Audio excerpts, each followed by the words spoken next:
Chapter 9. My Father Makes a Bridge.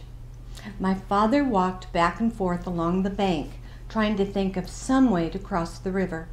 He found a high flagpole with a rope going over to the other side. The rope went through a loop at the top of the pole and then down the pole and around a large crank. A sign on the crank said, "To summon dragon, yank the crank. Report disorderly conduct to gorilla." From what the cat had told my father, he knew that the other end of the rope was tied around the dragon's neck, and he felt sorrier than ever for the poor dragon. If he were on this side, the gorilla would twist his wings until it hurt so much that he'd have to fly to the other side. If he were on the other side, the gorilla would crank the rope until the dragon would either choke to death or fly back to this side. What a life for a baby dragon! My father knew that if he called to the dragon to come across the river, the gorilla would surely hear him. So he thought about climbing the pole and going across the rope. The pole was very high, and even if he could get to the top without being seen, he'd have to go all the way across, hand over hand. The river was very muddy, and all sorts of unfriendly things might live in it, but my father could think of no other way to get across. He was about to start up the pole when, despite all the noise the monkeys were making, he heard a loud splash behind him. He looked all around in the water, but it was dusk now, and he couldn't see anything there. "It's me, Crocodile," said the voice to the left. "The water's lovely, and I have such a craving for something sweet. Won't you come in for a swim?" A pale moon came out from behind the clouds, and my father could see where the voice was coming from. The crocodile's head was just peeping out of the water. "Oh, no, thank you," said my father. "I never swim after sundown. But I do have something sweet to offer you. Perhaps you'd like a lollipop. And perhaps you have friends who would like lollipops too?" "Lollipops," said the crocodile. "Why, that is a treat. How about it, boys?" A whole chorus of voices shouted, "Hooray, lollipops!" And my father counted as many as 17 crocodiles with their heads just peeping out of the water. "That's fine," said my father as he got out the 24 pink lollipops and the rubber bands. "I'll stick one here in the bank. Lollipops last longer if you keep them out of the water, you know. Now one of you can have this one." The crocodile who had first spoken swam up and tasted it. "Delicious, mighty delicious," he said. "Now if you don't mind," said my father, "I'll just walk along your back and fasten another lollipop to the tip of your tail with a rubber band. You don't mind, do you?" "Oh no, not in the least," said the crocodile. "Can you get your tail out of the water just a bit?" asked my father. "Yes, of course," said the crocodile, and he lifted up his tail. Then my father ran along his back and fastened another lollipop with a rubber band. "Who's next?" said my father, and a second crocodile swam up and began sucking on that lollipop. "Now you gentlemen can save a lot of time if you just line up across the river," said my father, "and I'll be along to give you each a lollipop." So the crocodiles lined up right across the river with their tails in the air, waiting for my father to fasten on the rest of the lollipops. The tail of the 17th crocodile just reached the other bank. Chapter 10. My Father Finds the Dragon. When my father was crossing the back of the 15th crocodile with 2 more lollipops to go, the noise of the monkeys suddenly stopped, and he could hear a much bigger noise getting louder every second.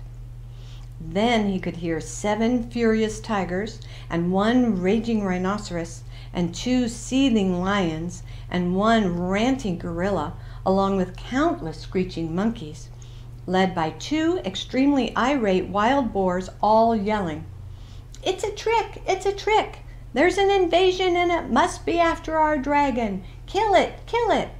The whole crowd stampeded down to the bank. As my father was fixing the 17th lollipop for the last crocodile, he heard a wild boar scream, "Look, it came this way!" It's over there now, see? The crocodile's made a bridge for it." And just as my father leapt onto the other bank, one of the wild boars jumped onto the back of the first crocodile. My father didn't have a moment to spare. By now the dragon realized that my father was coming to rescue him. So he ran out of the bushes and jumped up and down yelling, "Here I am, I'm right here. Can you see me? Hurry, the boar is coming over on the crocodiles too.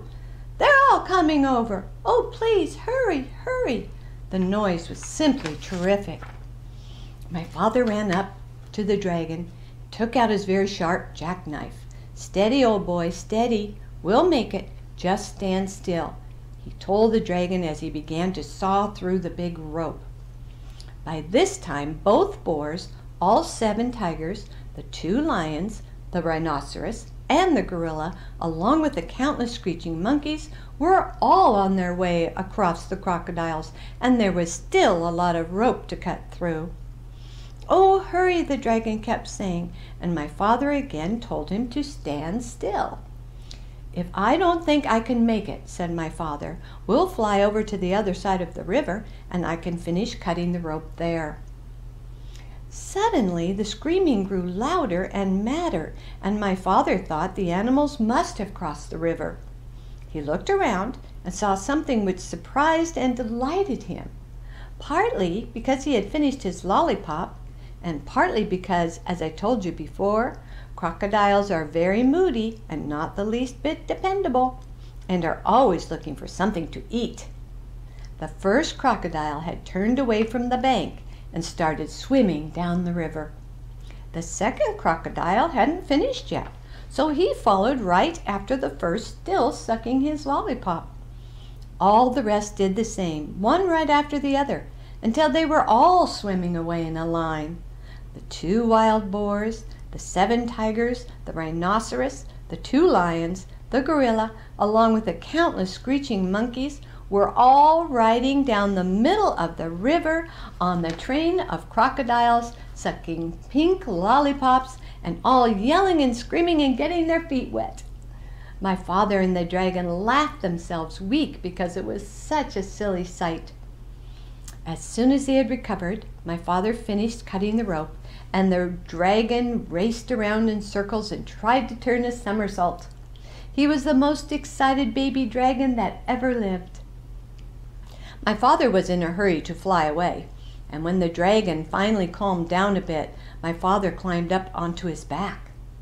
"All aboard," said the dragon. "Where shall we go?" "We'll spend the night on the beach, and tomorrow we'll start on the long journey home.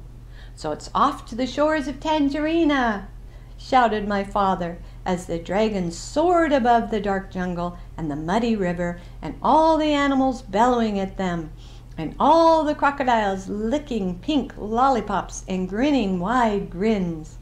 After all, what did the crocodiles care about a way to cross the river? And what a fine feast they were carrying on their backs.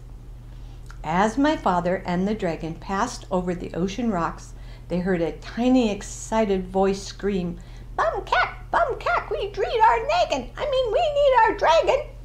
But my father and the dragon knew that nothing in the world would ever make them go back to Wild Island.